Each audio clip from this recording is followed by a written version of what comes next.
Ready 5 second start.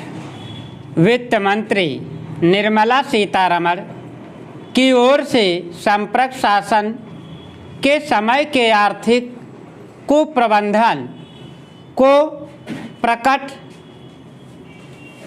करने वाले श्वेत पत्र में यह जो कहा गया कि तत्कालीन सरकार के तौर तरीकों से कमज़ोर अर्थव्यवस्था की नींव पड़ी, उससे असहमत होना कठिन है।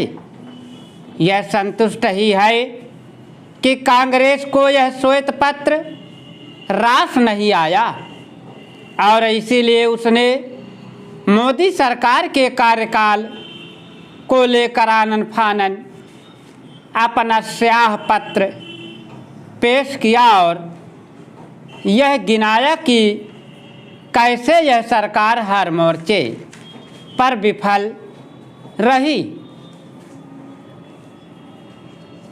कांग्रेस यह सब करके इस तथ्य को नहीं नकार सकते कि मनमोहन सरकार अपने दूसरे कार्यकाल में किस तरह नीतिगत पंगुता का शिकार बन गई थी। यह नीतिगत पंगुता इस हद तक थी कि खुद तत्कालीन आर्थिक सलाहकार ने यह कहा था कि अब इस पंगुता को चुनाव बाद ही दूर किया जा सकता है। इसकी भी अनदेखी नहीं की जा सकती कि संपर्क शासन के समय किस प्रकार घपले घोटालों की झड़ी लगी थी। इनमें बैंक घोटाले भी शामिल थे।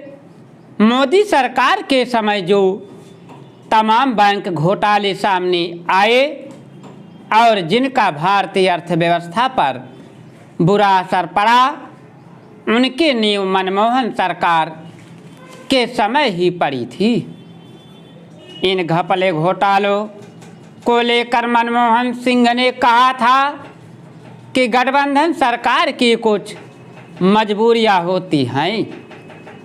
यह संपर्क शासन के आर्थिक कुप्रबंधन के साथ भ्रष्टाचार पर लगाम न लग पाने का ही दुष्परिणाम रहा कि 2014 के आम चुनावों में कांग्रेस महज 44 सीटों पर सिमट गई थी। यदि सब कुछ सही था तो फिर कांग्रेस की इतनी दुर्गति क्यों हुई। श्वेत पत्र के जवाब में कांग्रेस की ओर से लाए गए स्याह पत्र की माने तो मोदी सरकार के 10 वर्षों का कार्यकाल अन्याय का काल रहा है। कांग्रेस ने इस स्याह पत्र के जरिए आर्थिक के साथ राजनीतिक और सामाजिक मोर्चे पर भी मोदी सरकार को कथित असफलताओं की सूची पेश की है। निसंदेह ऐसा नहीं है कि मोदी सरकार की कमियों और कमजोरियों का उल्लेख नहीं किया जा सकता, लेकिन इसके बाद भी इसे तो अनदेखा नहीं ही कर सकते कि आज देश की अर्थव्यवस्था दुनिया में सबसे तेज गति से बढ़ती अर्थव्यवस्था है। जब प्रमुख देशों की अर्थव्यवस्थाएं सुस्ती का शिकार हैं, तब विश्व बैंक से लेकर अंतर्राष्ट्रीय मुद्रा कोष तक यह मान रहे हैं कि भारत की अर्थव्यवस्था के बुनियादी आधार मजबूत है और यह 6.5-7% की विकास दर हासिल करती रहेगी। यदि कांग्रेस को मोदी सरकार के आंकड़ों पर यकीन नहीं तो क्या उसे वैश्विक संस्थाओं के आंकड़ों और आकलन पर भी भरोसा नहीं। क्या वही इसे नकार सकती है कि मोदी सरकार राजकोषीय घाटे पर लगाम लगाने के साथ विदेशी मुद्रा भंडार बढ़ाने में सफल रही है।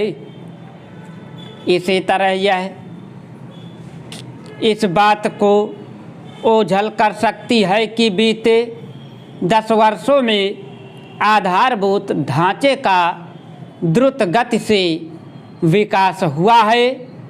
यह तो सबको दिख रहा है। स्टॉप।